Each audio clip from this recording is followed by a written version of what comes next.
It's always a big highlight of my day, hearing that.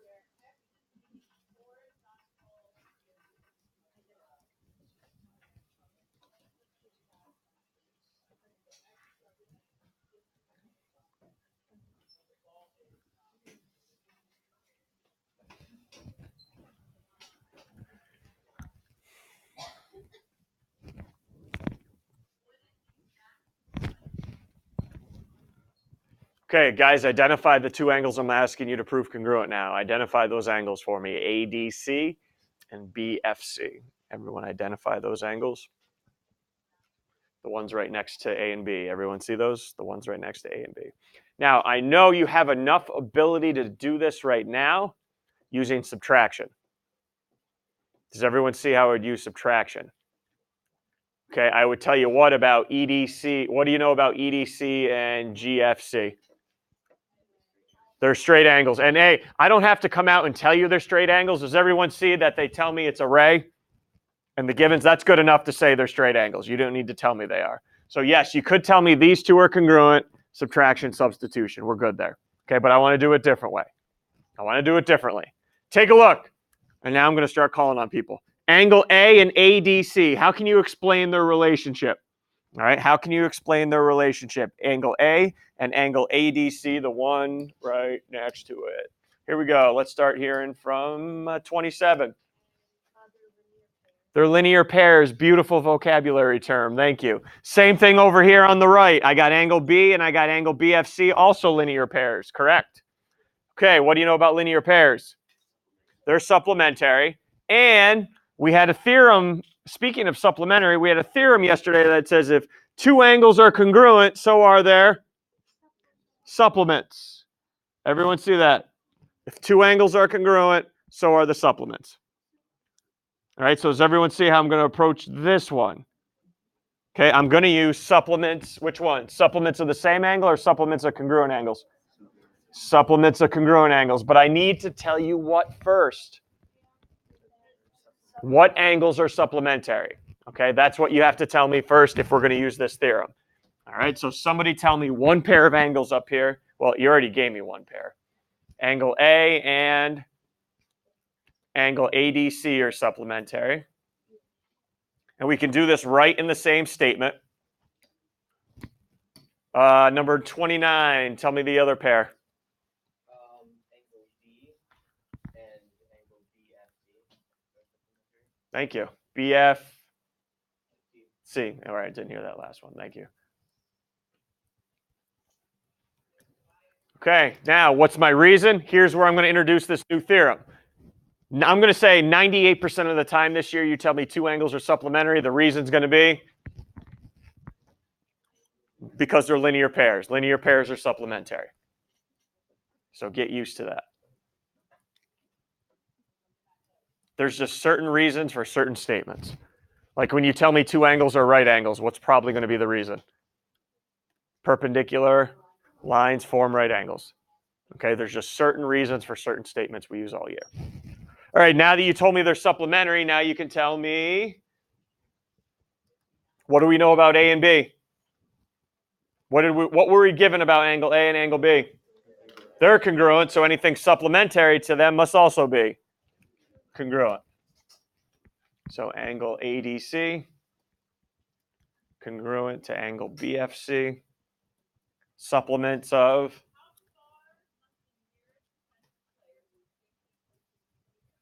congruent angles are congruent.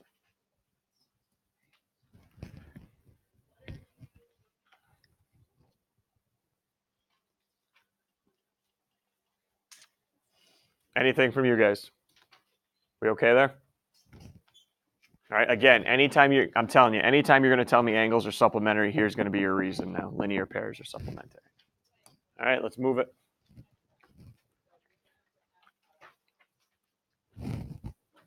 Notice this comes in an if-then proof now, not givens proof. So we talked yesterday. Everyone see where your givens are. Whatever's with the if. Whatever's with the if are your givens. And then after your then is your prove statement. Okay, so I'll give you guys a minute. Do your setup.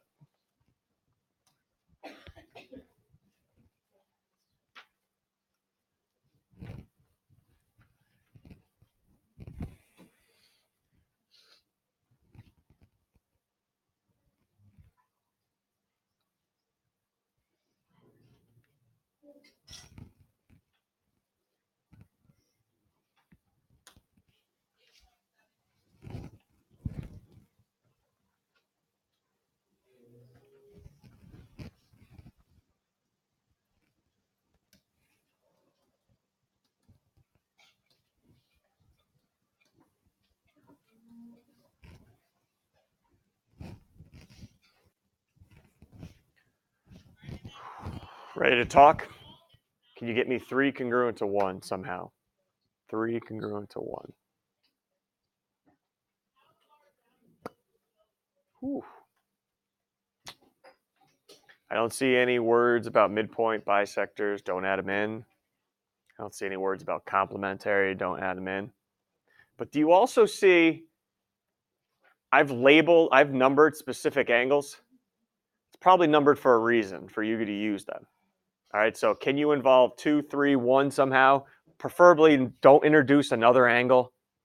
Okay, if you don't have to. There's a reason I put 1, 2, and 3 there for you to focus on them and use them. What do you think here, Roman? Go ahead. Well, 2 and 1 are vertical. So Are they? Stop right there. If they're vertical, what do I know about them? They're congruent. All right, so 2 and 1 are verts. You do not need to tell me they're vertical. You do not need to tell me that. You can just say they're congruent because our final theorem here, which says vertical angles are congruent. Hopefully you're doing the CAL, not the CLE version of vertical. There is no version CLE. Oh, that's great. I thought I had to get 3 congruent to 1, though. Not 1 congruent to 2. So how is that going to help me here as I move along? Because I have 3 congruent to 2 in the givens, 2 congruent to 1. Going to finish it. Oh, substitution. Yes, because remember, substitution can be used on equal quantities 2 at a time. All right, 2 at a time. So I can say 3 congruent to 1, 2 congruent to 1. Therefore, 3 congruent to 1, substitution. Oh, it's not even, you have no idea. We haven't even tipped the iceberg yet. Questions? And then there's the homework, but I really don't want to feed you to the wolves. I'd rather do one of these homework problems with you right now. So I chose number 2. It's on page 32. Okay.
Ready to talk here.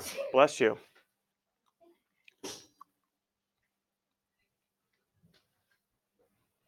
Ready to discuss this one.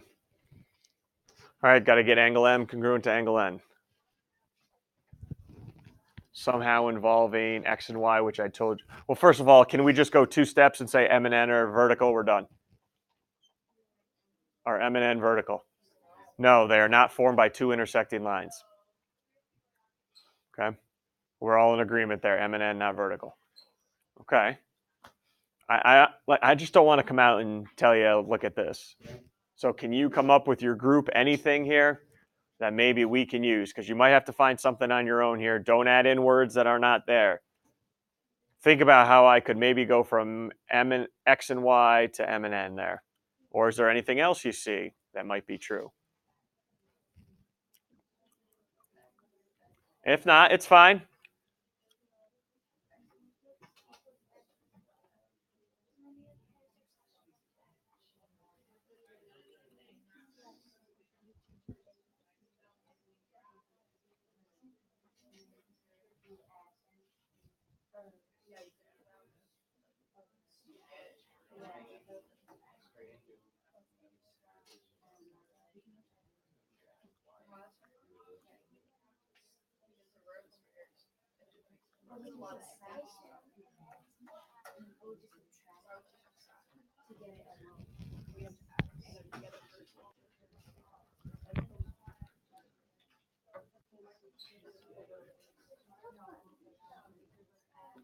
Sounds like a lot of good talk, but the question is how you put it all together.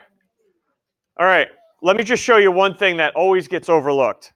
Always gets overlooked in the givens. Everyone always goes for the congruent, the big vocabulary words in there. Everybody always forgets the poor. These are lines and they intersect.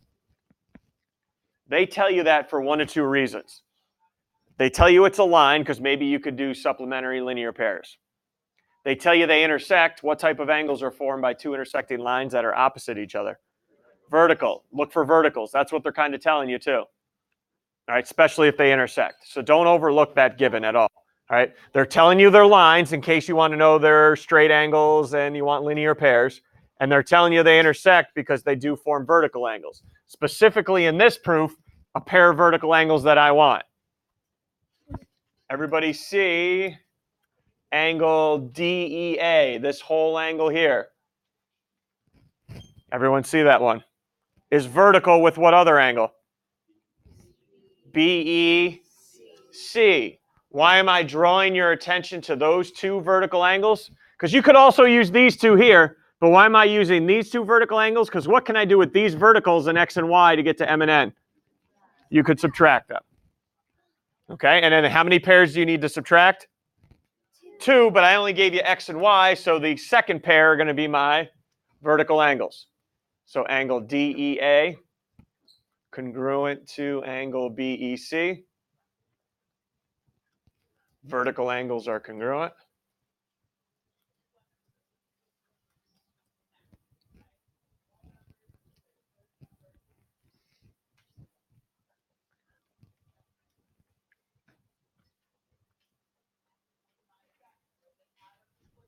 And then you could tell me that you're subtracting a vertical angle DEA from angle X and taking the other vertical angle BEC and subtracting angle Y from it.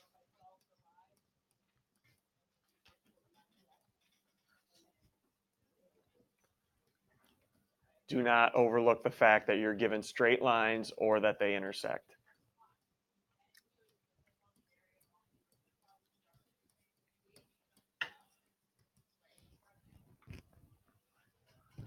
Is there a longer way to go about it as well? Yes. I think I heard some groups talking about this. I don't know. I'm not going to do the actual proof out, but we'll talk.